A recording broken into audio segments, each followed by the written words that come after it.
Hello everyone and welcome back to another episode of The Real Podcasters, the show where we talk all things movies, TV shows, video games and a bunch of other things in no particular order. My name is Regan and I'm joined by my ecstatic co-host, it's Dan. Hello everybody, it is very hot in Britain today. I am quite literally melting, so if I stop talking this podcast it's probably because I've just become a puddle of gore and guts on the floor.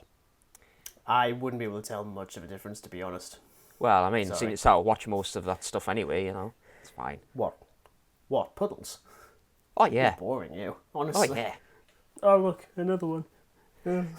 Another puddle. Definitely not this week, because there's just been no rain at all. We're absolutely just unbelievably hot. It's ridiculous. So what episode is this now, Regan? Is this 26? 27, 27? Dan. Honestly, learn to count. Well, there's just this many of them. There's this many episodes now. We're losing count. Yeah, and we're also losing content. It's fine. This week. So big change this week. We're not doing any news this week. I decided to give ourselves a little bit extra time when it comes to the discussion section of the podcast, which will still be later on.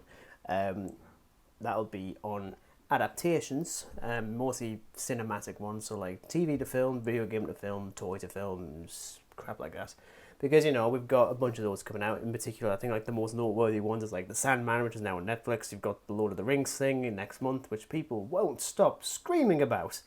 But my reason for doing it is because Halo Season 1 finished on Disney Plus last week. So we're actually going to be doing an actual review of that. Well, I will. Because Dan isn't going to touch that with a 10-foot plasma sword. Is that the actual title? Is it a plasma sword? I've forgotten now. I mean, it would make more sense if it was a gravity hammer because, like, the energy source. Fine, the gravity hammer. Yeah. It's pretty small compared to that actually. hammer. Anyway. So instead of kicking off with news, we're just going to kick things straight off with how it used to be before we did the news, and that is just our playlist for the week. And as ever, we're going to start with the legend that is probably watching a Halloween film again because he's got nothing else to do with his life. Dan. Oh, I'm just actually checking that I haven't. Yeah, I haven't. You're in luck. So, what was your count for last week? My count last week was 24. Okay. Are you ready? I'm never ready. 32. Oh, you penis. Oh, even this week you're beating us. Spoilers. Okay, so we're kicking off with Ash vs. Evil Dead Season 2, Episodes 6 to 10, so finishing off the second season of Ash vs. Evil Dead. Now, remember last week, Regan, when I said I'd probably just watch Season 3, like, you know, every other week? Something like that. You watched it all in one day, I'm assuming? Yeah, I did. Yeah, you did, yeah. Yeah. You know those scenarios where it's just like, oh, I'll just watch one more episode. I'll just watch one more episode. It's 11 o'clock at night, I'll just watch one more episode. Yeah, I watched like 10 episodes in a day. Yeah. It's fine. Of course you bloody did. Now we return to gaming with Alien vs. Predator, the Alien Nightmare playthrough. I've kind of put it on hold for a little bit because why? I don't know how far you've played into this game, Regan, but even on normal, it's pretty annoyingly difficult. So on Nightmare, it is just an absolute bag of Xenoturd. Whenever was the last time I spoke about it on the podcast was probably the last time I actually played it. I haven't touched it for quite a while. Put it this way, on Nightmare, like, fair enough, it's the hardest difficulty, but when you have just absolute BS mechanics in AI... Marines with shotguns can one-shot you. Obviously. You know, because, I mean, say I'm, like, you know, halfway across a warehouse, he can still shoot me and kill me with a shotgun, despite being a close combat weapon, but hey-ho. I did the collectibles side of it. I've done all of them, bar the Marine one, because I'm not interested in the Marine one, because it's just absolute pap. I don't like it. Not, yeah. I really don't like the campaign. I don't like where it goes. I'm not interested in it at all. I won't be doing it on Nightmare. I did it on Hard, and that's it. I'm not going to do it on Nightmare. Yeah. I'm pretty reluctant to do the Predator one on Nightmare as well, because that was just impossible. I did it way back on the 360, and I don't know how on earth I accomplished it. But, I guess we'll see where things to come. But the reason I'm kind of putting it on hold for a bit is because I have procured quite a few games over the last couple of days. Yeah, you have. I've seen. Yeah. We returned to Dead Island playthrough. I've completed it. I'm done with it. I'm totally and utterly done with this thing now. It's gone. I'm done with it. I've done what I wanted to do in it. I've done the achievements I wanted to, etc., etc. We return to Doctor Who with The Romans, 1965. Ugh. It's fine. It's a bit of a chore doing old school Doctor Who. Oh, it's it really is. difficult. It And really I feel is. bad for saying that. I kind of just wish I was doing pick and choose, so like I'd watch maybe like an episode from the first Doctor, then the third, or like seventh or something like that, but no, my OCD demands that I watch these all in order. So after that, I mean The Romans wasn't too bad. However, this next one was just excruciating. And that is Doctor Who, The Web Planet. Right, let's just get one thing out in the open. Apparently space ants beep. If you didn't know this, apparently space ants beep. Yeah. Bleep, bloop, bleep. Yeah. They literally sound like R2-D2, but they're ants. Giant ants. And there's something. I'm sure I remember the name. It's not like the Wyvern, because I think that's like a dragon or something from like mythology. But it's got like it's got like two Y's at some point. I can't even remember. All I remember is there is just these That's even better. ant creatures that have infested the planet from this race of moth people.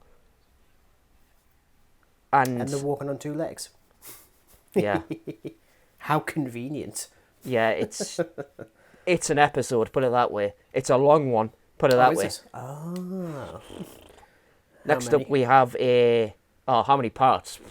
I'm going to say like 6. Ouch. Yeah, it's a long one. Bitey ants. It wasn't the ants the bit, it was the story. Well, the ants as well, I mean, yeah. Oh. Yeah. We return to Audible with The Hellbound Heart by Clive Barker, so this is the novel that inspired Hellraiser. Yeah, hearing it, like, narrated is really weird. I mean, I've read the book, I've watched the films numerous times, but hearing it narrated is really weird. Yeah. It's strange. Yeah, I enjoyed it, though. It's still good. Who narrates? I couldn't tell you. I've just put, like, the author of it, Clive Barker. But he was an Englishman, like, without a doubt, and it just sounded really bizarre. Okay. Maybe it was meant to. It is Hellraiser. Hellraiser is bizarre. A short film... You fucking done some. Yeah.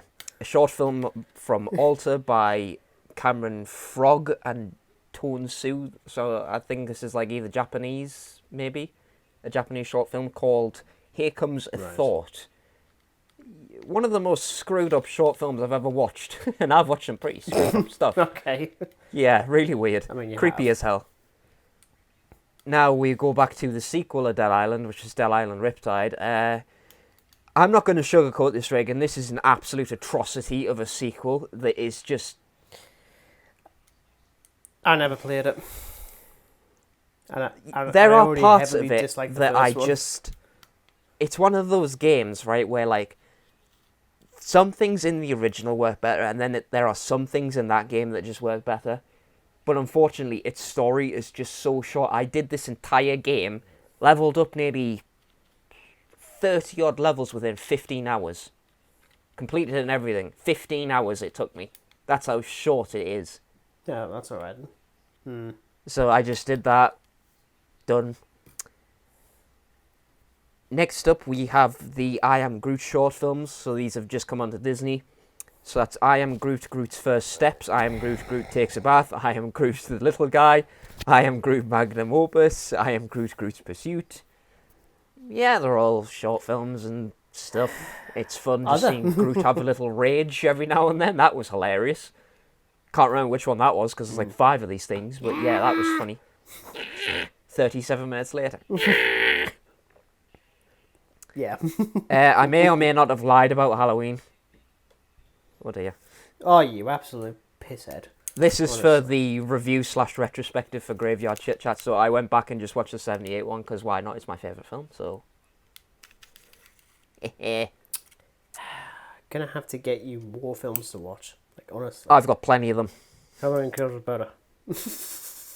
A game that I used to absolutely love was Dying Light, so I revisited that. Probably one of the best zombie games ever, though you're not really keen on zombie games, so can't really say too much there. But yeah, it's definitely the If it's a good better game. one. Definitely. The sequel isn't. I haven't played the sequel, I've just read about it, and it just is pretty pap, to be honest. Was like Dying Light 2 Stay Human or something. Yeah, that's what it's called. It's a fucking weird title. Yeah, they took a lot of the fun out of the first game and just injected this very hollow game and characters and stuff. It's just not very fun. So I won't be buying it. Another game that I used to absolutely love, Half-Life 2. I got this for like a couple of quid. So I've just been playing through that, and what a nostalgia trip that is. I love Half-Life. Brilliant game, without a doubt. I think I played a bit of the first one, but this is like years ago. I think like we made Callum had lent us the orange box, and I think it was in that. Yeah, because you get Half-Life 2, the Team Fortress 2 and Portal. Because I used to have that. That's how I got introduced to Half-Life.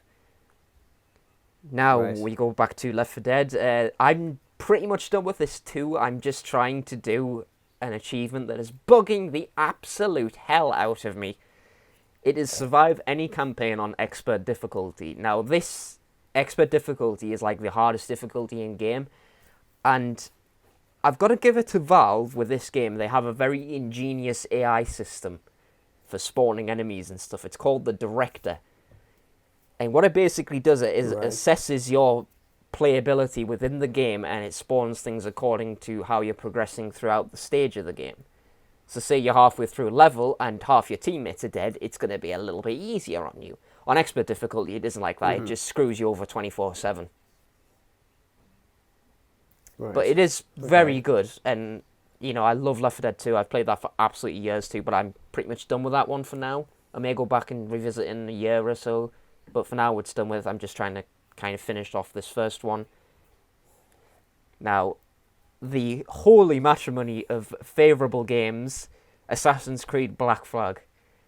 I love that game. I've played it for forever, really. Everything from the starting mission to the end mission, the towns, the synchronization stuff as well. Though my one little incy-wincy complaint is those damn sea shanties that you gotta collect. There's nothing wrong with the sea shanties. Oh, when they're singing them, it's absolutely fine. However, acquiring them is a very, very different story. Oh, okay, fair enough. I was going to say, you can actually... There's like 3 different versions of the soundtrack that was released, and one of them is just the sea shanties. I love that. I might have listened to it a little bit too often, to be honest. Yeah. I just love that game. It's probably my second favourite Assassin's Creed. Behind Origins. Oh, the next one probably. Okay. Well, Syndicate as well, but I kind of need to go back and revisit that to see where I stand. Okay. So, with that out of the way, Batman Arkham Asylum, again revisiting after many, many years. Oh, I love the Arkham games. I just love them. I also got Arkham Origins as well. I've never ever played Arkham Origins in my life, like hands up. Origins is Never, severely ever. underrated, to be honest. I do actually really like Origins. Like, in particular, I love the depiction of Batman. Like, I mean, he's no Kevin Conroy. I mean, I guess Roger Craig Smith that voices him. But he does do a really good job, and there's a great moment between him and Alfred's when like Alfred's trying to get him to just stop, and he's just saying like, I can't, that isn't who I am, and it's a fantastic scene. Also, no offense, the suit in Arkham Origins is the best one. I'm just saying it. I adore that one. Yeah, I've never played it. I mean, I did Arkham Asylum, I did Arkham City, and I think I did like a couple of missions in Night, but I haven't like probably got into that game yet. So I'm just kind of going from the start to the. I played through end. Night. I think it was 3 or 4 times. I think one of the rare games that I've done the campaign like constantly. Like, it is actually a really good one. I actually really like it. Yeah, I think I was going to continue it on, but then, like, I just had so other many games to catch up on. Other things to do, really, apparently. Yeah. I Yeah. haven't seen that yet. Yeah. Yeah. Yeah. So that is pretty much everything I've got. I mean, probably should mention that I'm planning on getting through Assassin's Creed Syndicate just as I kind of get halfway into Black Flag, but I think I'm just probably just going to sweat Black Flag until I'm absolutely bored of it. That seems fair. But yes, that is everything I've watched. All 32 things in its glamorousness. Yeah. He's just doing a very quick count here. It's not 32. It's definitely. I think if it's not the same as last week, I think it's slightly more. We'll kick things off with the video games. I actually forgot to mention one last week that I'd started playing. Watch Dogs 2. Because that's on Game Pass now. I never played the first one. I was always interested, Do but you know I never what? got The around to it. first, well, Watch Dogs as a whole isn't actually too bad of a game. It's Right. pretty good. I would recommend Yeah. playing through it. It is pretty good, but I think there are just more die-hard fans of it. I just thought it was fine, entertaining enough, but I certainly wouldn't Yeah. go back and replay through the whole thing again. I haven't I mean, played the I only second wanted one. to play. Yeah, I was gonna say I wanted to play the new one, Legion, only because it's set in London. So that's like Ubisoft's second attempt to do like a depiction of London after Syndicate. But that one's still quite expensive, and with Watch Dogs 2 technically being free, I thought, okay, I'll give it a go. Yeah. It is very Assassin's Creed-esque, just with more modern stuff, with like hacking phones and cameras and stuff like that, which I really love. Oh yeah, it's Because quite frankly, that game absolutely encourages you to not actually attack people, just be really stealthy, which I really like. The game world as well is absolutely spot on. It's fantastic. If anything, the only thing I don't like is the driving mechanics. They're pretty awful. It's oh like, yeah, it's so weird. Like, say when you go from something from GTA to Yeah. Saints Row to Watch Dogs, it's just it really puzzles your mind. The driving mechanics Yeah. are really, really odd. It's like some games where like you don't use the triggers to like accelerate or reverse. It's the left stick to do that. It's just it's mind-boggling. Yeah, old school Lego games were like that, and I was like, nah, Oh yeah, I no, can't do that. no. But I think I figured out. I mean, I realized how much I disliked the controls of that as soon as I think it's the mission with the Knight Rider kit rip-off thing. There's like a car that's got AI involved and stuff like that, and you have to drive away from the police. And I had to do it about 6 or 7 times because I kept on blowing up because it's just trying to drive around. But there's one mechanic in it where you can blow up manhole covers, and it's like a proper explosion. Oh yeah. Trying to do that and releasing the trigger once you're far away from it is the challenge, because otherwise it's just gone. Yeah, it's doing it I wish I like did at that the a lot. right time, and you know what it is? Yeah. Like, I mean, I haven't played the second one, but with the first one, there were very similar missions like that. Like, you know, you'd become wanted, we'll say, because I don't know what you just get police attention, and Basically you know same you thing, can yeah. use it to like trigger the thing. But I always triggered it too early, so I'd either blow myself up with the man cover, or some poor innocent civilian just trying to go to the store. Yeah, the usual one. That's all right. Yeah, the usual. But yeah, I think I've only played a little bit of it this week because most of that, if I haven't been watching, so I've been playing. Also been playing a lot of Assassin's Creed. Yay. Surprisingly enough. First one I went back to was Rogue, which I first owned on the PS3. This is the one that got released alongside Unity, is sort of like the last gasp of the Xbox 360 era. And you can tell because it's just a recycled Black Flag, quite frankly. Oh yeah, like I mean, Um, I have it in That my being wish list said- on Steam, and Yeah, you can just it's- tell by the screenshots it just kind of looks like a discount Black Flag. Thing is, though, is that the story is actually very interesting and very intriguing. I do actually quite like it, especially as the idea of an assassin who ends up turning away from the entire order and becomes a Templar.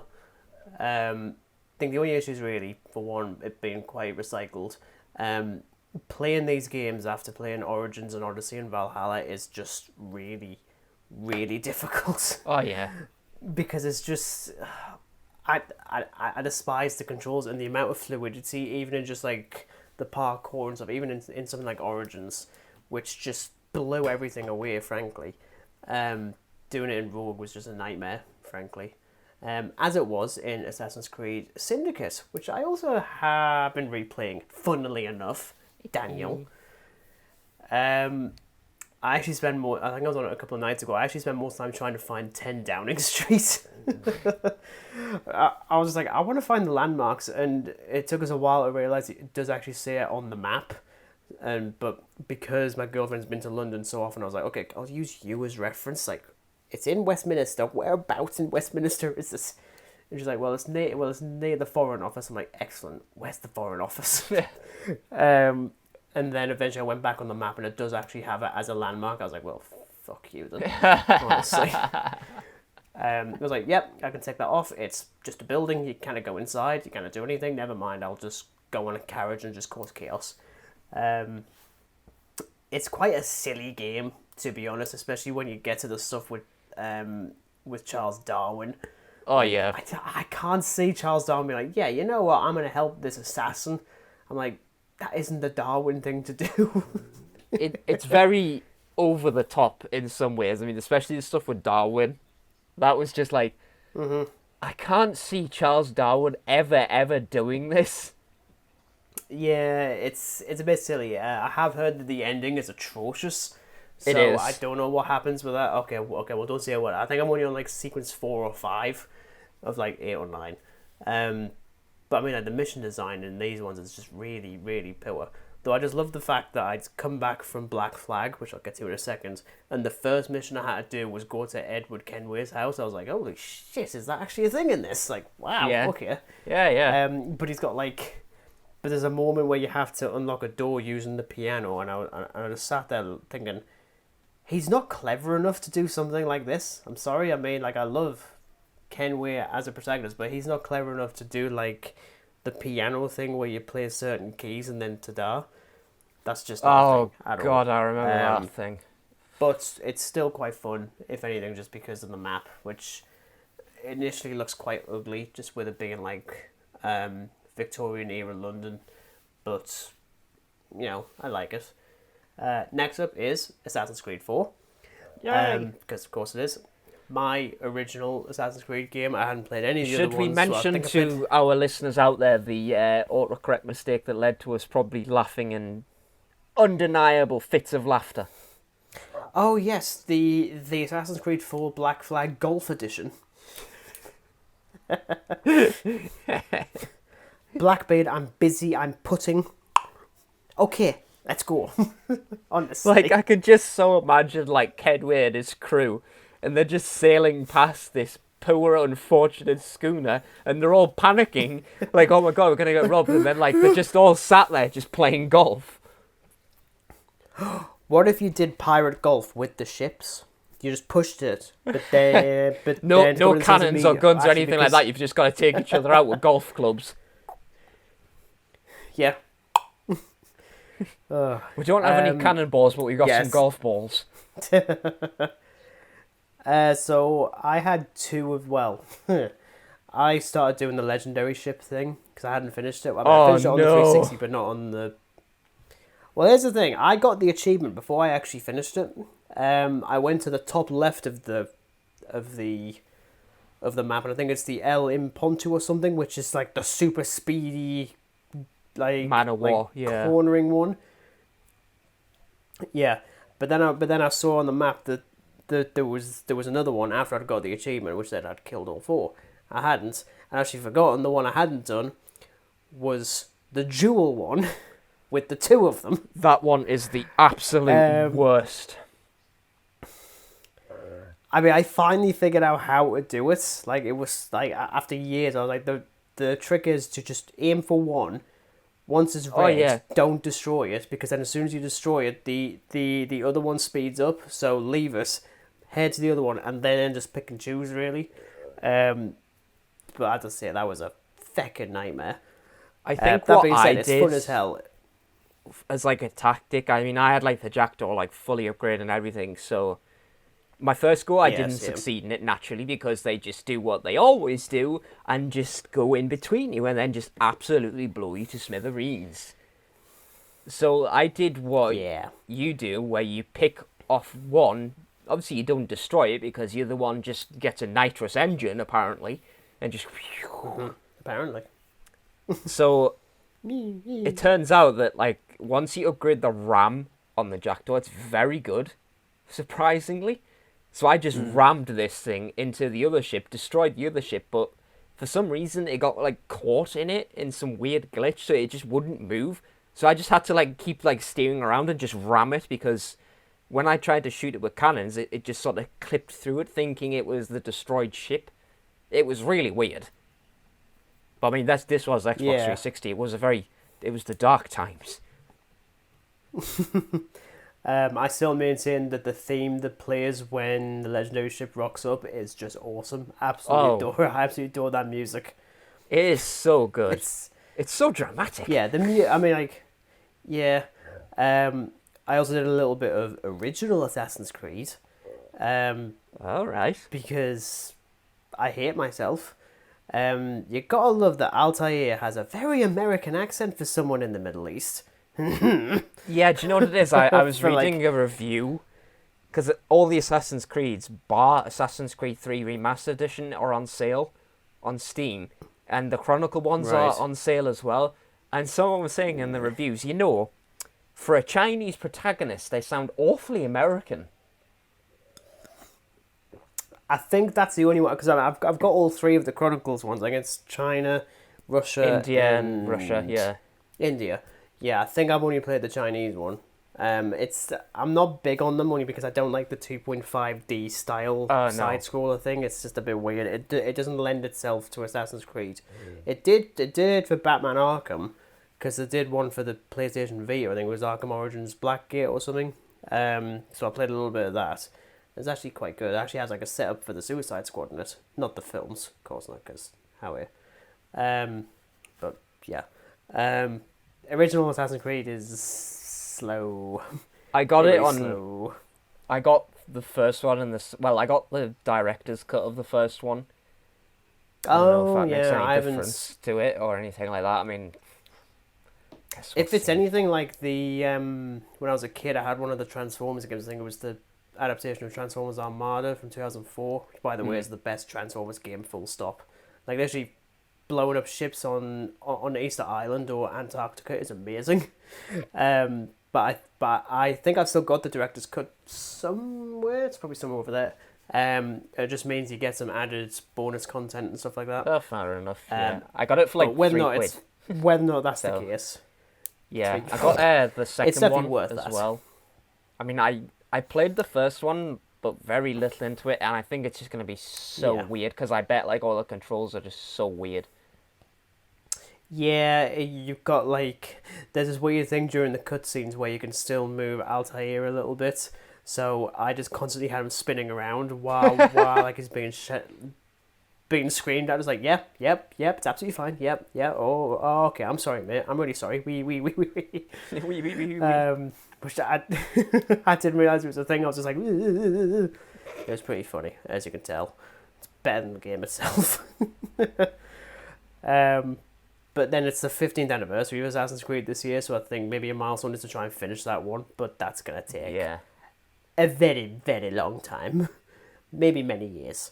But we'll move away from the games, because that's about it. So we'll start with a revisit to Primeval, Series 3. We've got Episode 5, the one with the weird fungus that turns you into a monster. I'm questioning that. I can even remember at the time I was like, is this a past thing or a future thing? And I love the fact that in the episode they literally say past or future, and they're like, Just doesn't literally matter. sounds like a setup for The Last of Us. Yeah, if only. I always really like that one. It's actually, I mean, it is like complete nonsense, but then again, I like when it leans into the nonsense stuff anyway. Episode 6 has the terror birds. As in the giant prehistoric carnivorous ostrich, which is beautiful to behold. Like 2009 CGI just knows no bounds Oh, of at all. What? Yeah. And then there was episode 7 with the knight and the dragon and the stuff. That was also quite weird. Like, I just love the fact that I think Layla Rowe's character actually walks through an anomaly clearly for the first time. It doesn't really seem to register it at all. I was like, acting at its finest. Well done, Layla. Acting at its finest. Yeah. Okay. Danger Mouse. Oh, I love Danger Mouse. This was the shit when I was 3 or 4 years old. My Danger God. Mouse, absolute gem of a cartoon. Yeah. I mean, watch series 1, episode 1, and I just love the fact that, like, Danger Mouse just doesn't give a shit. Like, Oh, no. at all. He has 17 plans in place in case anything goes wrong. It's honestly brilliant. Well, I say it's brilliant. It's, it is what it is. It's very, very That short. It was cartoon like mouse 11 minutes. probably has more contingency plans than the entirety of DC for their cinema releases. Danger Mouse actually has a cameo in Black Adam. He doesn't actually, but it would be better, frankly. Yeah, I love Danger Mouse growing up. Black Adam later. I love Danger Mouse growing up. I swear there was one episode where, like, I watched the episode. I've forgotten his name. Whoever's the butler, I kept on calling him Alfred just by default, but it's not Alfred. It's like Renfield or something, or Renfrew. Sorry, Danger Mouse fans. I swear there's an episode where, like, he gets turned into a monster or something, and I was going through the entire list of thinking, like, which one is it? But then I realized there's like 57 million episodes. I was like, Yeah. shit, I'm gonna be here a while. I just watched the very first episode because I'd never seen it. It is what it is. Next up, finish off Horrible History Series 2, technically. I missed out the final episode because it's just the songs, doesn't count. And then moved on to Series 3 with episodes 1 to 6. Episode 6, literally about an hour ago. Because we literally watch it while we're having breakfast, lunch and dinner, because why the hell not, because we've got nothing else to watch anymore. So, yeah, again, it's one of the shows where, like, I can't specify a specific episode that I like.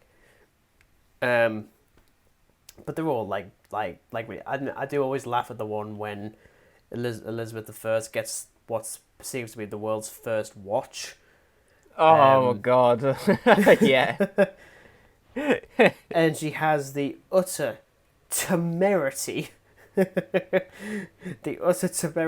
put the glass of wine in the hand with the wrist clock. With the and wrist then drops it all over clock. something like it's like, oh dear Lord Dudley. And you wondered why I chopped off so many heads. I was like, did you? Or was it Henry? Well, Henry VIII did too. Anyway. But yeah, there were those. Stop. Next up, this is one I'm going to talk about more a little bit later on. This was a rewatch of Wendy. This is the very loose adaptation of Peter Pan from last year, directed by Ben Zeitlin. I mentioned this like quite a while ago. I hadn't rewatched it since last year. This is the one where it claims it's got a major departure, that being it's all from Wendy's perspective, and I was like, no offense, every version of Peter Pan, bar the crappy 2015 one with Hugh Jackman as Blackbeard, all of it is from Wendy's perspective anyway. That's kind of the point. Even the 2003 one, with Jason Isaacs as Captain Hook, it's the best one, by the way. It just is. Absolutely legendary film. But people really didn't like this one, like, at all. As I said, I'll talk more about it later on, because it does make some massive changes to the source material, which I think pissed a lot of people off. I was like, Peter Pan's existed for like nearly 100 years now. I'm quite happy to see something even just a little bit different. Well, you kind of have to do something different regardless whether you like it or not. Like, as you say, this character is like 100-odd years old. Well, exactly. But then according to modern audiences, you're not allowed to do that. But we will get to that. I'll go back to Primeval briefly because I went and watched the final episode of Series 1. This was the one that introduced the future Predator. This episode is amazing. Like, I mean, even just the creature itself is absolutely... I can remember when I was a kid, I was literally shitting myself when they said, "Are you telling me that we're dealing with a creature from the future?" And I was like, that sounds absolutely amazing. Yeah. As like a concept, because it's enough to do it in the past, but then of course you could do it in the future. It's entirely possible. And the design is just iconic. And that noise, which granted is just a rip-off of the Predator, in fairness, but it's a good sound, frankly. It's a good sound. Sorry, I can just do that sound immediately as Regan. Anyway. Oh, I nearly National took my Treasure, desk with us. Book of Secrets. What have you done? I nearly just took my desk with me. Continue, it's fine. It's fine. Oh, you silly sausage. Okay. Next up was National Treasure, Book of Secrets. Because I hate myself, clearly. Oh, no, you didn't. Look, let's face it. Whatever this film is, it's better than the TV show we're going to be getting. Yeah. By default. I haven't even seen it Because yet. that doesn't have Nicolas Cage. Nick, please. Please, cease. You gotta love that the whole crux of what he ends up doing towards the end of the film is purely to say in the trailer where he's like, "I'm going to kidnap the president of the United States," and I'm like, it lasts for about 5 minutes. Like, the big thing that he does lasts for 5 minutes. At least in the first one with him sealing the Declaration of Independence, that's kind of the crux of the entire film. This one, it's like, I believe there's a book. I'm gonna go to that guy in the FBI who's telling me everything for some reason, and then he says, "There is a book, but I won't tell you where it is. But if you go and ask the president, and if you lead him into a cave, and he'll tell you." I'm like, logic here. Oh, yeah. Logic. That being said, this entire film is like just amazing purely on the exchange in Buckingham Palace when him and Abigail start having like the fake arguments, and he's just like whizzing down the banister and talking in English, and then starts referencing haggis. I was like, that's Scottish. That's not English. Nicholas Cage, the Stop movie it. star. Stop it. Let's pause for a second because he's paused again. It appears to have broken. Oh dear. Do. Oh, well, I'm going to use this time to adjust because I am very sweaty. Do. Arms are heavy. Mom's spaghetti. Spaghetti? Oh God. Whoopsie. I was just having a little rant to myself while Giggle Joe was doing its own thing, and then I just got a sudden fright when I heard spaghetti. Oh, Jesus. It's not The Shining, it's the spaghetti. Here's Regan. Next up was Doctor Who Series 7. Again, being very particular with these episodes, because we're talking about Series 7 next week. I kind of weird, frankly. This one was Cold War by Mark Gatiss, Return of the Ice Warriors. This is one I've liked. I liked on rewatch. Pause. Oh, okay. You mean Return of an Ice Warrior? Technically, there's more of them because of the ship at the end that you don't see any of them on. They're just like, hello, Lego hands. Yes, continue. But, I just thought I'd, announce that. Funny. This is one I used to really like initially and then liked less. And then I've liked a little bit more again. It's a weird one, but then that's usually the case with any Doctor Who episode written by Mark Gatiss. He's not the finest writer on the planet for the show. He's better suited to Sherlock, to be honest. Skaldak is awesome. I love the update to the Ice Warrior design. I don't know if you've seen images of the original design they went with for the inside of the Ice Warrior. Have you seen this before? No. It was clearly so late in the game that the toys that they released, one of them was like a play set that was meant to be a part of the submarine, and you got the original version of what Skaldak was going to look like, which was going to be an animatronic. Right. It's nightmare-inducing. Quite frankly, it looks like something out of Hellraiser. God. I want that playset. No, you don't. It's just 95% cardboard. And was selling for like 30 or 40 pounds over. I was like, what? Like, no, don't do this. But yes, I like that one. I also saw those Groot things. I was planning on this, but I had no desires. Like, okay, I'm gonna immediately watch it because I'm dead set on watching I Am Groot.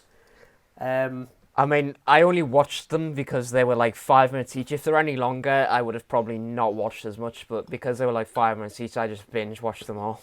Yeah.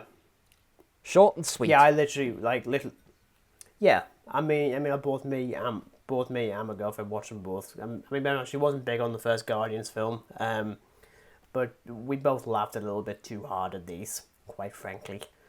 In particular, the second one when he's was like the new guy and he's like building the treehouse thing, and it's like 3 minutes later and it's just there, and then 37 minutes later and he's still screaming, and he just commits mass genocide as well. Yeah, I was like, this is. I just love the fact that when the little things rocked up, I immediately thought of Men in Black 2, where it's just like, hail Jay. All hail Jay. I had a very strong Men in Black vibe. I'm like, I swear I've seen this before somewhere. Yeah, we have. Second best scene in Men in Black 2 is that one. The first one is the post office scene. But we don't need to talk about Men in Black 2 because it's garbage. Do you know what else is garbage? To some people. Scary movie. Some people hate this one. Like, really don't like it. It's fine. Okay. Yeah, it's fine. Like, it's perfectly. I just love. I say love. I just find it funny how Scream is the satire, and Scary Movie is the parody of the satire. Yeah, it's like, that is reaching. That's really reaching. I did laugh quite hard at the opening scene, like a little bit too much, when like she's running across the grass and then the sprinklers turn on and she just starts removing her clothes. It's the bit with the breast implant that gets me. Like it's just, yeah, it's like, oh, he's just examining it and then it's just yeah.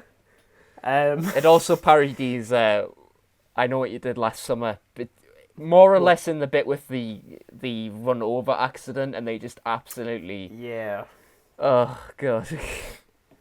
But that fine, I promise it's fine. That last bit with what's my name, Bobby?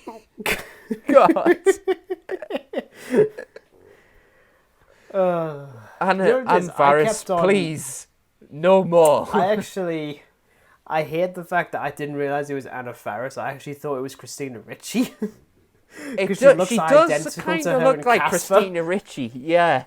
It really does. Which, by the way, but, yeah. Casper is like the greatest film ever. It's not. But it's a film. What are you talking with about? With a character called Casper. What are you talking about? Casper's just... It's just an impeccable masterpiece, Casper. It's really not. Impeccable. It's really not. It's far from impeccable. No, it's not. It's far from that word. Despicable, more like. Speaking of one of the films that this one parodies, I also rewatched the new Scream film, 5 Cream, as I'm still calling it. I'm still calling it 5 Cream. I just love the fact that I called the fourth one Screforum, and my girlfriend literally thought, "Tell me it isn't called that." And I just went, "Netflix." There you go. She's like, "Oh, for fuck's sake." Screthrium. Well, it's because the 4 is meant to represent the A, but you know, never mind. Move on. I know, Dan. I think it's fairly feckin' obvious here. Well, clearly not to you. It is to me. It's just Screforum. Honestly, Screforum. Yeah, look, I still maintain that the new one might actually still be my personal favourite, and I think it hurts even more, especially considering what they do with Neve Campbell in this, where she is really damn good. But I'm sorry, but the fact that I still get sad over David Arquette after having 5 days with the Scream franchise says a lot about his character. Yeah. Moment of silence for Dewey. Okay, anyway. Yes, very sad. Because everyone Anyway. dies in that one. And then the last one was Doctor Who Series 7 with Hyde. Technically, the first episode that Jenna Coleman shot for Doctor Who, she actually shot this before she did The Snowman, which I find is quite funny. We'll talk more about this one next week. I have things. I have things to say. I think ever. I think this might be the series where we have quite a lot to say. Not as much as, the Chibnall era, because let's face it, there's going to be way too much said in that one. But yeah, there's definitely going to be a... Let's just say that chunk by the said. time we get to the Chibnall era, I'm not doing trivia per episode, because that would require me to have to think about each episode, and I don't want to, because quite frankly, the writers didn't either. Yeah, I went there. Yes, that is it for my playlist. Before we get into the adaptation side of things, I will do my obligatory review of Halo Season 1, because it doesn't exist on Letterboxd, so I kind of do a written one. Hell for me, because, So, I've been quite vague with my thoughts on this leading up, because we didn't have the full season, and I'd kept my eye away from the show until I could actually watch it. I know people had kicked off about this thing for a very long time. They didn't like what they did with Master Chief. They didn't like changing the story. They didn't like the look of Cortana. Blah de blah de blah. Fanboys cry. That's just what they do because we're in 2022. That being said, this show does have issues which I will get into, but it's not the issues that other people have, quite frankly. So, I could give you the synopsis for Season 1, but it could sound like a Halo game anyway. Like, a mysterious artifact brings a group of very different people together to discover its true intentions, all while the villainous Covenant lead a full-scale invasion against the UNSC. Have you heard that thing before? It's because That it's more just to the sounds Halo games, exactly quite like frankly. Halo 4. And every other Halo game. I will get back to Halo 4 at some point, because I still think that's like the most underrated game in the entire franchise. I love that one so much. It is. Even it we is a did gem. after trying to get Don't go through there. it multiple No. times. No. Internet. So this has been in the pipeline for like so many years. There's been like different directors come and gone, but the idea of an adaptation of Halo seems really, really difficult. But now we have this one, which is technically executive produced by Steven Spielberg, in the sense that he's probably nowhere near this thing anyway. He just has his name on it. I don't believe he's a fan of Halo. I don't see that as the guy. Doesn't who made really Indiana seem Jones like and the Jaws. guy who's a fan of Halo, to be honest. Considering he Yeah. made like adventure films set in like, I don't know, 60s. Pancot Palace. Yeah, and stuff like this, like Bangkok Palace and Saudi Arabia and stuff like this. It just seems very unlikely he's going to be a fan of Halo, a futuristic Yeah, a little science bit. fiction game. Just a little bit. So this show, as you can probably tell, and as I've said in the previous episodes, this one does the controversial thing of not adhering to the original canon. It does its own thing. It's in a completely different universe, dubbed the Silver Timeline. It's called Silver because that's the name of Master Chief's team, and it's not Blue Team like in the original series, but Silver Team. Yeah. That this aims to tell a new version of events leading up to Master Chief's first confrontation with the Covenant and finding the Halo, of which the franchise is sort of based on. Ballsy move, to say the least, because of course it is, but even the creators likened it to what the MCU has done, with not adhering strictly to the comics, taking bits and bobs and doing its own thing, which no one has had an issue with, quite frankly. So why should this one do it? After 9 episodes, I'm happy to say it's not entirely successful, but again, my reasons for disliking aspects of this is not because of that. Okay. Starting with the positives, they've nailed the aesthetics. The Covenant look pretty spot on. The Elites look absolutely badass, as do the Brutes when they occasionally pop up. In particular, I love the design of the Prophets that pop up occasionally in this.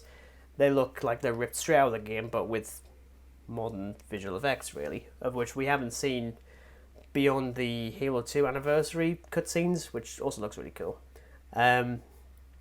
The weapons as well look like taken right out of the games. You have the odd moment where you've got first-person views. You get like the little hood thing, which I quite like. It's a it's a bit of an novelty and it's It's a little bit cringy and a little cheeky homage to the games. Yeah. But I mean, you don't want to overdo that though. Like, by God, you don't want to yeah, overdo of course that. not.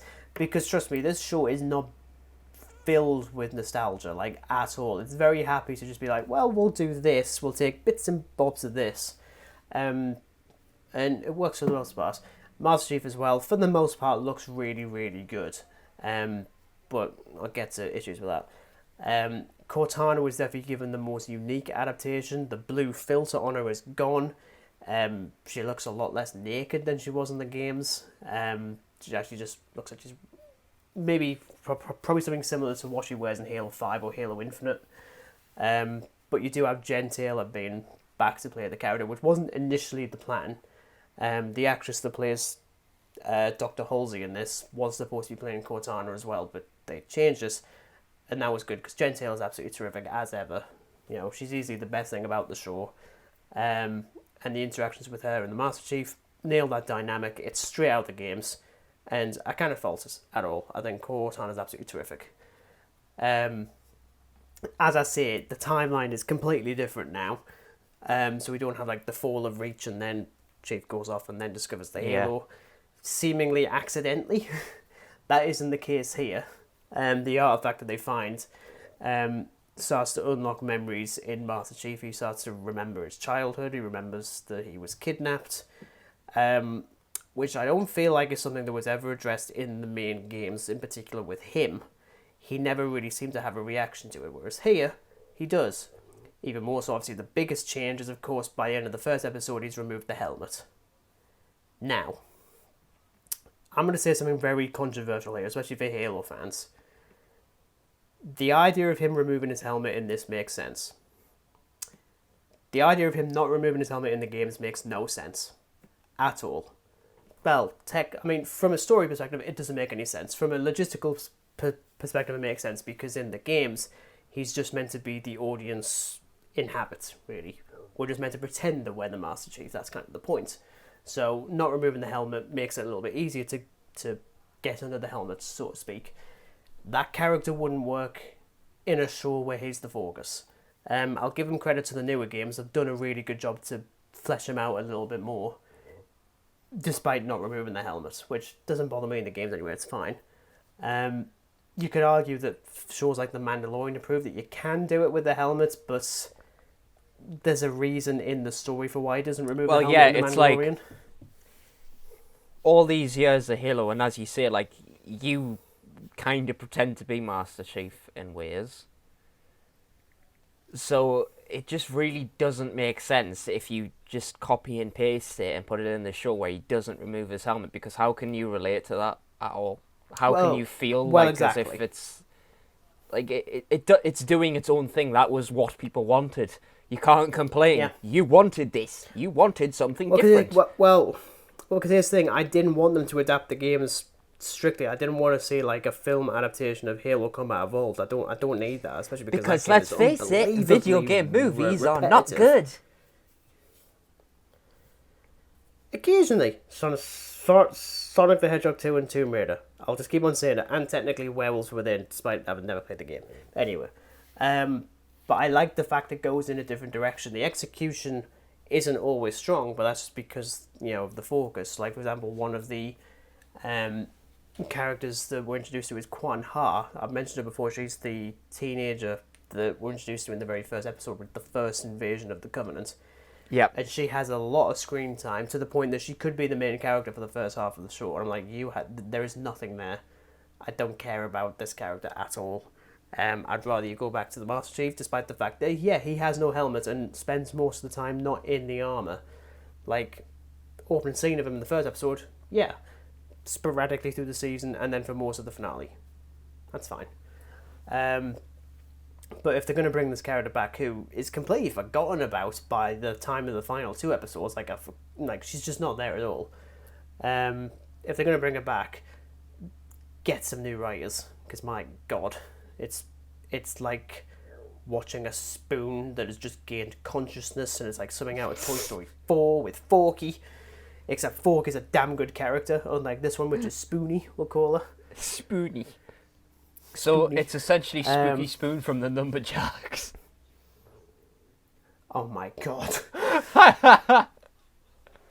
Oh, I'm getting Oh, Vietnam no. flashbacks now. Oh no! Move on before the memories Oh. haunt us. Oh, you've ruined it, Dan.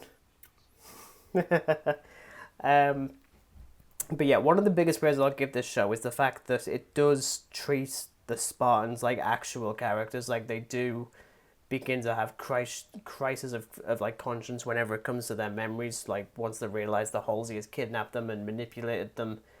There's at one point one of the core ones literally keeps on saying to her, just like, "What's my name?"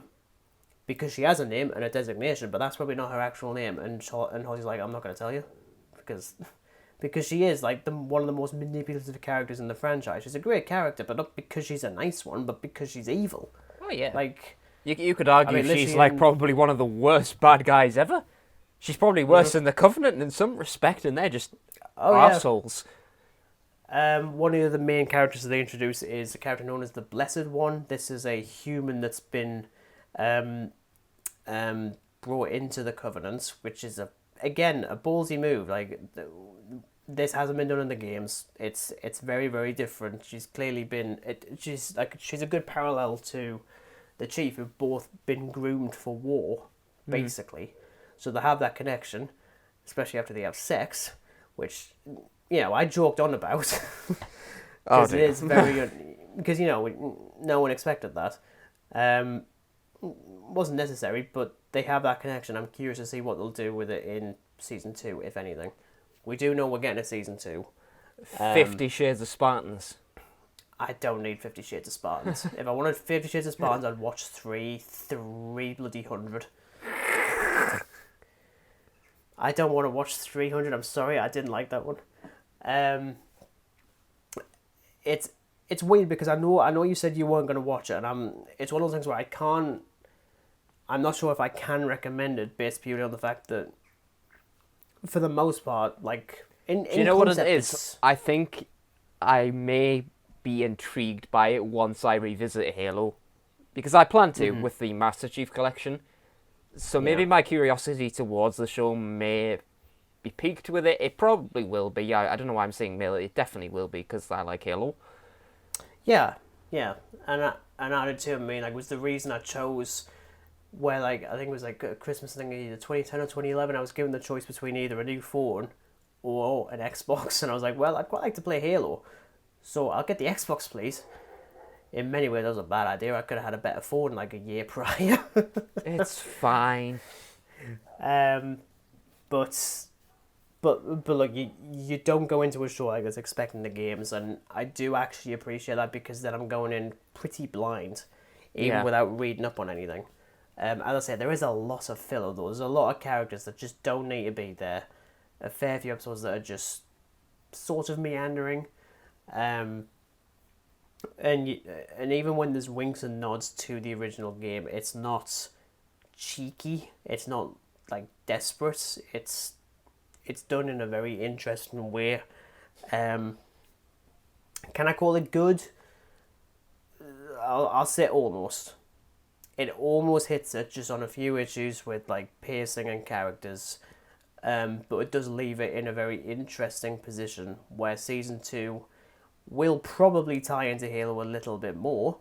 Maybe they'll do a multiverse thing, and there'll be multiple versions of Master Chief that team up to fight the Green Goblin.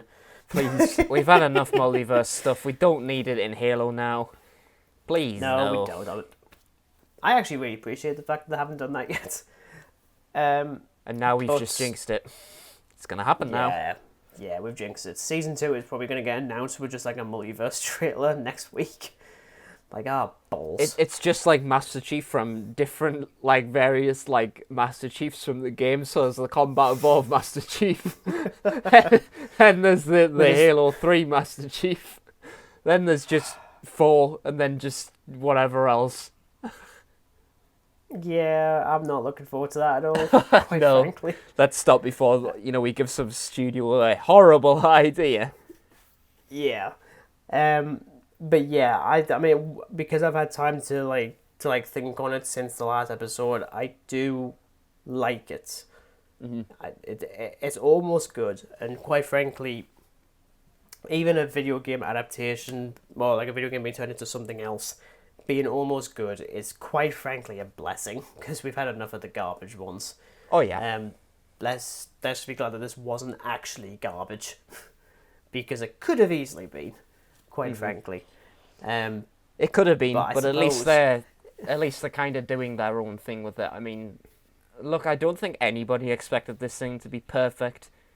I mean, I'd say we're pretty die-hard for Halo, so I wouldn't exactly say it would be perfect. I haven't even watched it yet, and I just know it's not going to be perfect. But yeah, as I say, it's it does its own thing, and in order to segue very, very nicely into the actual topic of discussion, this is the sort of thing that we get in adaptations nowadays, where it's either you just do it strictly like the books, and you do nothing different, or you change it up even slightly or entirely, and people just get very, very pissy about it. So I think I said very penisy about it in a message this morning, which just made you laugh. Yep. Getting penisy about it. But yes, so obviously especially now, we've got the Lord of the Rings thing coming out next month from Amazon. I'll definitely give the first episode a go, but my reason for not watching it is mostly just because I'm not that interested in Lord of the Rings. I'm more interested in just seeing the reaction to this show because people have just revealed the worst versions of themselves, quite frankly. There's nothing wrong if you don't like it. Like, it's absolutely fine. I'm not going to kick off about that. And that isn't going to be the topic of discussion because we'll be here for a week. I don't need to be here for a week. I have things to do with my life, which is plan the next episode of this, quite frankly. But yeah, so obviously, like, 21st century, we've been getting, like, a lot of adaptations of things, whether it's been from comic books to novels, video games, TV shows, toys, and I guess short films. I thought it'd be quite funny just to see what's our, like, favourite adaptations, depending on which thing. So, for example, if I went with, like, comic books, which is quite varied, because you could go with, like, strict adaptations, or you could do the MCU, which is by no means strict at all. Well, I've got a few for comics. So, Okay, I'd like to hear these. Well, first and foremost, I'd probably say The Walking Dead. Mostly. Oh yeah. Mostly. Yeah, Actually, For forgot the about Walking majority Dead. of it, it kind of sticks to it. They lost track of it, and then they went back to it. And ever since then, it's kind of been a bit of hit and miss. Sometimes you can see the resemblance to the comics, sometimes you really can't. As we said with Halo, you have to do your own thing. You can't just, take everything from a comic book or a game, as Halo is, and just stick it in there and say it's original, because it's not. So, for instance, in The Walking Dead, they change up some of the characters, they introduce new ones who aren't in the comics, they change the scenarios, etc., etc. But another one that I think is quite favourable is V for Vendetta. That was a comic that was adapted to film.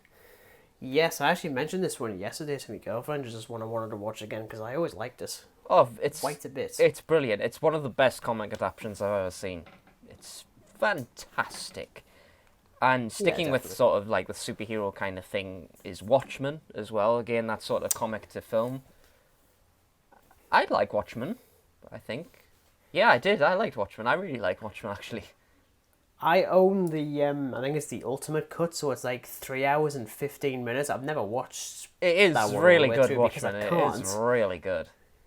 I watched the theatrical one years ago. It was like years ago, to the point that I couldn't give my thoughts on it because that's just too far behind. But yeah, that's definitely one of the examples where it's like very, very strict to the source material. It's very much, which is even something I think Mark Kermode did talk about in his review back in 2009, where he said it was actually a negative because he talked about how it's very clear that Zack Snyder is a fan of this comic. Like he's absolutely indebted to it, but he's also a fanboy. Like he can't seem to do anything else with it, which I think really that just comes down to personal preference, really. But also, I mean, even for me, I'd rather see something different than just what I've seen before. Like even watching Superman Red Son, was it last week or the week before?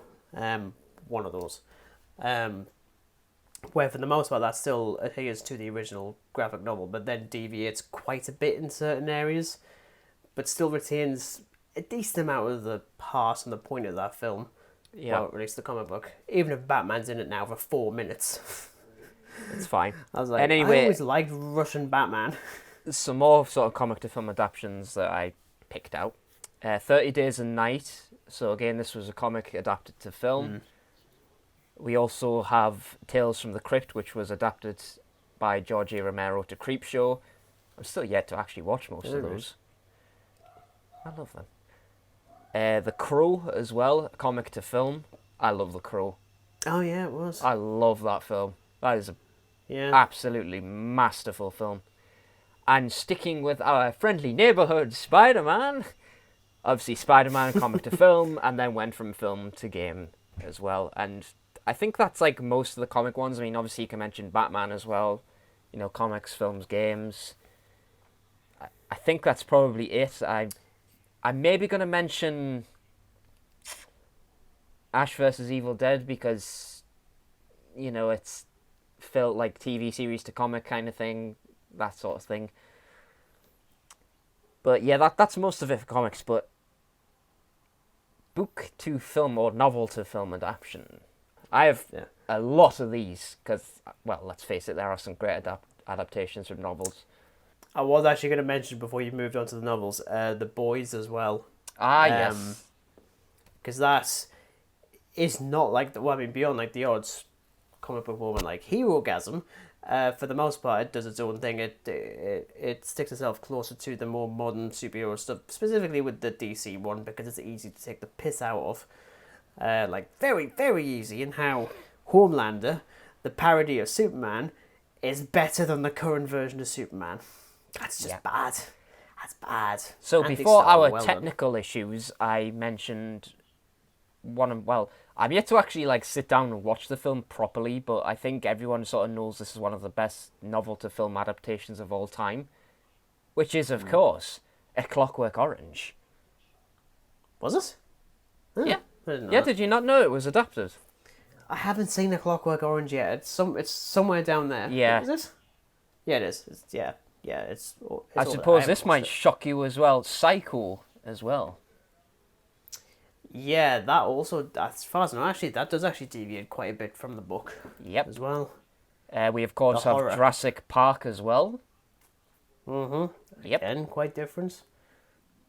Lord of the Rings. I'm honestly not in like the major boat as being a massive fan of Lord of the Rings. Look, I like it, but I'm not a hardcore fan of it.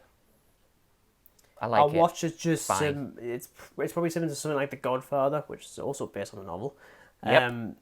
I'd watch it specifically just to say I've seen it. That's Oh about yeah. it. I've got no. If I go with novels from mine, probably there's been like a million versions of A Christmas Carol. Yep. My personal favourite, I mentioned back in our Series 5 Doctor Who retrospective, was The Christmas Carol of that. I think it's the best version of that. It's got the heart, it's got the feel of it, but it shifts enough things around to make it feel brand new. And its concept of the ghosts of Christmas present, past, and future with time travel is amazing. Well, it's exactly that though, isn't it? Like it's taking something that's been done 100 times and then adding your own twist to it. So in this case, it was adding a Doctor Who twist to it, which was just absolute genius, to be honest, because I think that is one of the best Doctor Who stories ever. Yeah. It's fantastic. I mean, if we're still going to stick with Christmas Carol, of course, you've got, like, The Muppet Christmas Carol, which is annoyingly fun. How it is, actually. Yeah, okay, yeah. There you go, Dad, well done. Or even something like Scrooged, which is technically a Christmas Carol, but I think that one, I can't remember if that one's my girlfriend's favourite Christmas film, or at least favourite version of A Christmas Carol is one of those, but she absolutely loves that one. Also because it's Bill Murray. I mean, it's difficult to dislike him. You've got the Harry Potter films as well, of which constantly deviates. Yep. Or Fantastic Beasts, which just creates its own thing from an A to Z dictionary thing that was done for sports relief or something like that. I have no clue because I have no interest in Fantastic Beasts, but don't watch them. They're rubbish. But some more to mention is Jaws. A little bit different in some ways. But yeah, still pretty solid. There's obviously a lot of Stephen King ones like Carrie, Cujo, It. Though I will mention, not the Tommy Lee Wallace version of It, because that was just atrocious because it was just made for TV, which was just bad. A really terrible decision. So this is the later It films. A lot better. I mean, look, the part 2 is fine. I've never really liked the whole adult side of it. I don't like it. Yes, Regan? Sorry, Dan. It's not called It Chapter 2, it's called Shit Chapter 2. Because it's shit. Now, this one Sorry. surprised me. Have you seen the film Annihilation with Natalie Portman in it? I have, yes. Okay, that was It's actually that was a book adaptation as well. Yeah. I didn't know this. And of course, It's The good. Exorcist as well. Yeah. I mean, that's mostly the novel ones I can think of. I mean, there are absolutely thousands of them, but I mean, that's pretty much what I've got. I will reference a bit more about Wendy. I am actually going to spoil it a little bit. The I audacity. wouldn't usually do that. The nerve. Well, because this thing, it's not a big film, but I will just because I think what it does is genius, personally. So one of the biggest departures that it does, for one, it strips the story of a lot of like the magics. Like there's no Tinkerbell, there's no fairies, there's no alligator that's hunting Captain Hook. In fact, up until the end of the film, there isn't a Captain Hook. Right. So, one of the things I like about the previous versions of Peter Pan, even going right back to the original adaptations, is one of the rules that they had. Well, there was 2 rules. One, Peter Pan was always played by a girl as opposed to a boy. It wasn't until the 2003 version with Jeremy Sumter that Peter Pan was played by a boy. But one of the more important ones was that whoever plays Wendy's father also plays Captain Hook.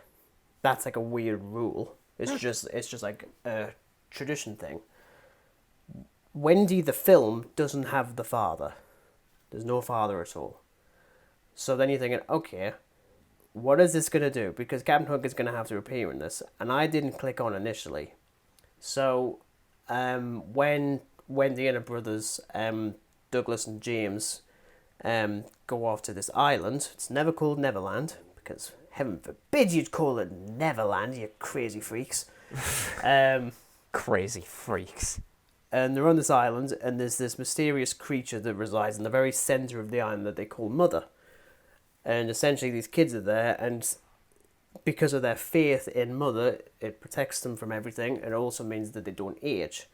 So when they rock up, one of their friends that vanished like 7 or 8 years ago hasn't aged a day, even though they have. It's like a very Doctor Who kind of thing, which I quite like. Yeah. But when you start to lose your faith, you become what's known as an old. As in, there are other people on this island who have aged savagely because they've lost their faith in what's going on. So when Wendy loses her brother Douglas and James feels himself responsible, his hand starts to grow old. Oh. So because he literally shits himself, he cuts it off. And because he gets more and more disenchanted with everything, he grows even older. Do you see where I'm going with this? Yeah. Bear in mind, his name is James. I didn't click up on that because his name is James fucking Hook. So by the end, he... Coincidence? I think not. It's actually quite clear, because again, I didn't click on that at all because I forgot. No. I didn't forget, but in the original novel, the brothers are Jonathan and Michael.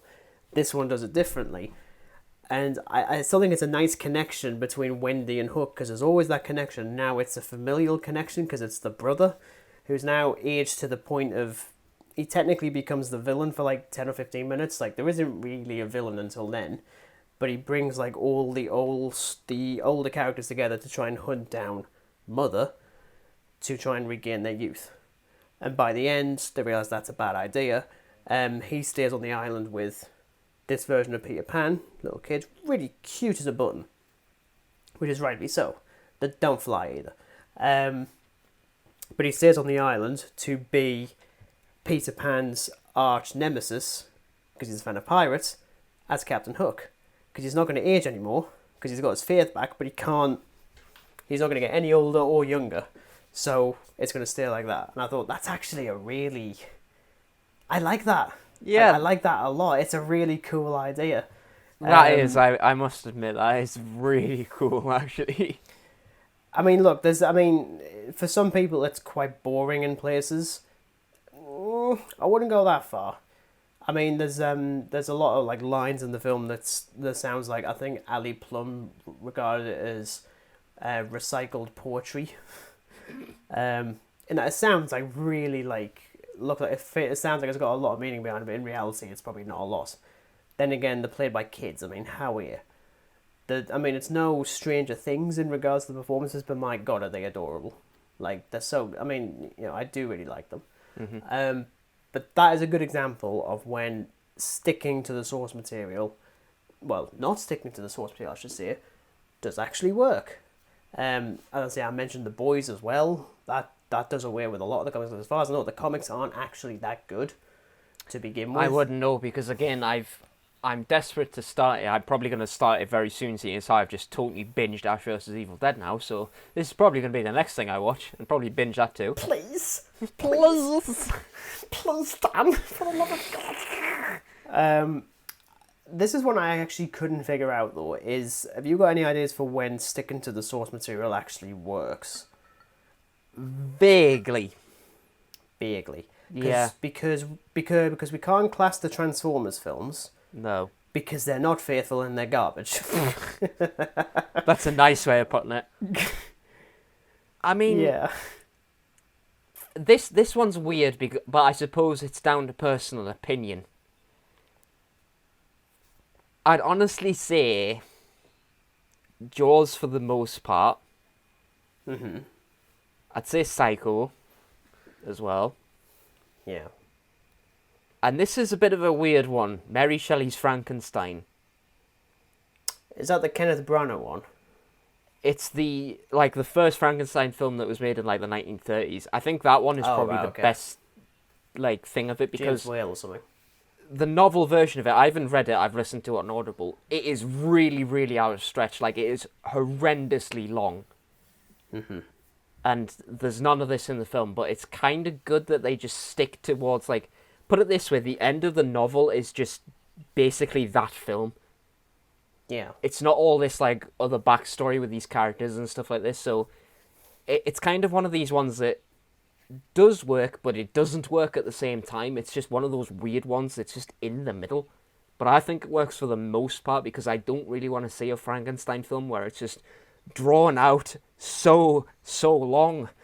Like, God. So yeah, it's a weird one, but I think as a one that sticks to it the most, Jaws, without a doubt. Yeah. I think. Even if it is like missing the stuff with Hooper and Brody having an affair, which is really weird. Really, really weird.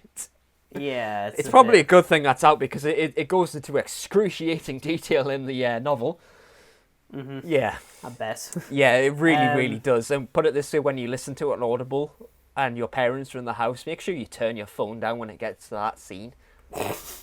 Yeah. Oh, Jesus. Yeah, it's... Wait, yeah. Is it just narration or is it sound effects? It's a narration, but it's a pretty disgusting narration of it. Well, that's a bit better then, because quite frankly, if it was sound effects, I'd be unsubscribing from Audible, dude. But yeah, now for one that, I mean, are we going to mention game to film adaptations, or are we just going to totally not even go there? I mean, look, more often than not, they're pretty naff, but I will reference the good ones, as I say. Tomb Raider 2018, I think, is a good one. Even the Angelina Jolie first one is very much of those type of games were released. I will still say Sonic the Hedgehog 2 is a damn good movie. Yeah, it doesn't adapt a specific Sonic the Hedgehog 2. At least as far as I know it doesn't. But it retains a lot of the heart and even for my memory of those games, which I always assumed wasn't that much. In reality, it was quite a bit. Yeah. A little bit too much, quite frankly. But, I mean, in terms of like other ones, I mean, we can't reference Assassin's Creed. That thing just doesn't need to be referenced because of the absolute abomination it is, but I'm in total agreement with the 2018 Tomb Raider. It's probably the best video game movie that I've seen to date. Yeah. Everything else is just absolute pap. Yeah. Now let's give some dishonourable mentions. Every single Resident Evil film that's out there. Even the TV show now? Because apparently that one's even worse for some reason. I'm itching to watch it because It does look okay, and by God, it does look better than the films, but it's probably just going to be as bad. I'm not sure if it was a meme, but I'm positive there's a moment where someone does actually say to someone, "So you're the evil resident?" I was like, Oh, please tell me that isn't, because I'm not watching the show to find it. Like, if that is a general meme from that show, I will not watch it. I mean, granted, I've always want to know why it's called Resident Evil to begin with, because it's just I mean, it's a badass name, but I don't understand it at all. Do you know what it is? I just don't know why on earth these were made. Like, I haven't really played a lot of Resident Evil. I've watched people play Resident Evil, it's been fine. But why on earth would you try to just make a film based on a very good history of games? It doesn't work. I mean, look, the first film is fine. It's fine. Paul Wes Anderson's Resident Evil is acceptable. It's serviceable. Every other one is just absolute hot turd. Yeah. Hot turd? Hot turd. Specifically a hot one? Oh, yeah. Steaming zombie turd. Well, I mean, I think like the ones that do end up getting made are the ones that are just like really simple games. So when you've got something like Rampage, which I forget is actually based on a game. Yeah. I despise that film. I don't get what anyone says. I hate it. King Kong, the game. That doesn't count. Okay, look, it's still good, alright? Okay, we're just going to give that a little going mention. the other way around, Dan. The film I know, came first. but still. It's still a good game. We're not talking about those, Dan. Alright, yeah, fair enough, yeah, but... I'm still yet to watch Rampage. Usually when you get the... Still yet to watch it. Just don't. Yeah, don't think I'm done. No, you don't need to, Dan. Just watch King Kong instead. Like, it's better. It's the better King Kong. But this is something I started to really become fascinated with this idea, especially, I think I've mentioned this a little bit. I'll give it some more context. So there was a series of books I used to read as a kid called Changeling by an author called Steve Feasy. Look, full disclosure, these are not the greatest books ever. Like, they're not. I wanted to adapt them into films, or at least into screenplays, because I could see the potential of them being films, but I knew you're going to have to change some bits up. So I was going from the perspective of, I'm a fan, but I'm not a fanboy. I don't feel like I have to do it specifically like the book. I'm like, well, we could do this instead because I think it's better. We could do this, or we could just remove that because it just doesn't work, and stuff like that. And I think that's the bit that people get really pissy about, in particular, as I say with the Lord of the Rings one, where it's like, well, in the original novel, this character was this. I'm like, this is not the novel. This is what's called an adaptation. I can't this is going wait to be different. For this Lord of the Rings thing on Amazon to kick off, just so I can see how salty fans are going to be. Because it really just shows their true colours. Like, I mean, I haven't exactly paid attention to this, but oh my god. Like, dude. Well, I've even seen it recently with Black Adam. Like, people are kicking off with that because The Rock doesn't have the pointy ears, like in the comics. He's bald, unlike the character in the comics. And he also doesn't have an Egyptian accent. I was like, you're really reaching at this point, but also could you reach on a film that might actually be quite good as opposed to Black Adam, which just, if that is even decent, I'm going to be surprised, quite frankly. But, like, even so, it's a film. It has to do its own thing. If you make it exactly like the novel, you're just going to whinge and whine that it isn't up to your specifications in the novel, because that's not how you imagined it. Well, not even that. It's the fact that if you're just going to do the exact same thing again, then what the hell is the point? We're just going to go back to the original source material. Which, again, it's like the source material is never explicitly going to be, by default, absolutely amazing. Yep. It just wouldn't be. Like, especially, even something like Captain America Civil War, no one is going to sit down and tell you that is a very faithful adaptation of the comic. It's an adaptation based on the current version of the MCU. And it works very, very well. Like, really well. Like, I like that film a lot more than I used to. Like, when I first watched it, I didn't like it. Just straight up did not like it. But it wasn't because I had read the comic book beforehand. Like, it was literally like a couple of days before, and I did actually really like the comic. Mm-hmm. My reason for disliking it at the time was not because, oh, well, I didn't do this in the comics, because that literally has the X-Men and the Fantastic Four in it. And until Secret Wars, we're not going to see that, quite frankly. But even something like, in Infinity War. That is not faithful to what's like the Infinity Gauntlet and Infinity. Like Yeah. it just isn't. Yeah, don't sure, it need draws to stick- influence from it, but it doesn't mean that it's like definitively the exact visual style of a comic. It doesn't need to be. It has Well- to be its own thing. And the sooner these And I don't stubborn want to have fans to learn reference. Yeah, and I don't want to have to reference the Snyder Cut again, but I'm gonna have to. But do not tell me that adaptation of those characters is faithful to the source material. It's not. Like, that version of Aquaman is better than in the comics. It just is. The Flash I'm not going to talk about. I just can't anymore. When Superman's in it for 7 or 8 minutes, that's not faithful either. Batman isn't faithful, it's its own thing. And that's fine. Like, everyone kicking up in arms about BVS when that came out and was like, oh, Batman's killing people left and right. I'm like, you're actually pointing at the wrong issue. It's not the fact that he's killing people that's bad. It's the fact that there's no acknowledgement of it, which would have been a stronger move. Like, I don't mind if Batman's a mass murderer for 95% of the film. Like, if you're gonna do something with it, then fine. You know, it's a But film. at least the end of the day, acknowledge it's not... that he's actually killing people. Like, Well, exactly, because they didn't even do it with Superman. Like, at all, I mean, like, at the beginning of BVS, and he's murdering people, and he's like, I didn't kill those people, it was those guys. I'm like, mate, you threw someone through 5 layers of wall. If his spine isn't handshaking his hand at this point... if his Then I don't spine know is what just you still did. within his body. It's like, but yeah, I mean, to go back to that Lord of the Rings thing, because I think a lot of it, I mean, look, no offense, a lot of it is just flat out racist, frankly. It just is. It's like, oh, the elves wouldn't be coloured because in the books, I'm like, oh, shut up, for the love of God. Like, you're really doing that. Like, It's you a really have really to reach. Toxic fandom, isn't it? It's a really Well, let's toxic face it. fandom. There are 2 words to describe as to why that's a thing now. Social media.